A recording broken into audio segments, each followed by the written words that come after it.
Garuda Express, an international courier service. రెస్టారెంట్లు హోటళ్లకు వెళ్లి ఇష్టమైన ఆహారంతో పాటు ఐస్ క్రీంలు మిఠాయిలు తింటే ఒళ్ళు వచ్చేయడమే కాదు ఆయు ప్రమాణం తగ్గుతుందంటున్నారు health experts.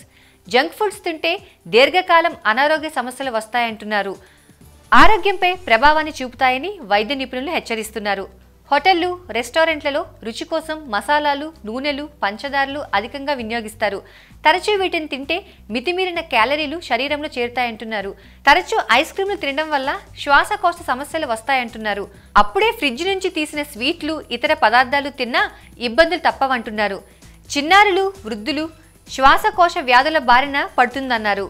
Ice క్రీంలు junk foods ఎక్కువగా తీసుకోకూడదంటున్నారు నిపుణులు. ఎక్కువగా కాయగూరలతో చేసిన సలాడ్లు పండ్ల రసాలు పండ్లు తీసుకుంటే శరీరానికి తగినంత నీరు పీచు అంది జీర్ణశక్తికి తోడ్పడతాయని తెలిపారు.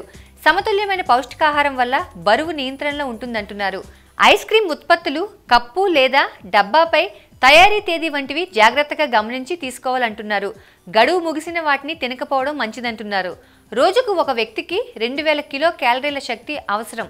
అంతకు మించి తింటే కొవ్వుగా మారి ఉదరం తొడలు ఇతర భాగాల్లో చేరి వికృత ఆకారాన్ని పొందుతారంటున్నారు. నిత్యం మిఠాయిలు ఐస్ క్రీంలు తీసుకుంటే అదనపు క్యాలరీల వల్ల అనారోగ్య సమస్యలు తప్పవని వైద్యులు హెచ్చరిస్తున్నారు.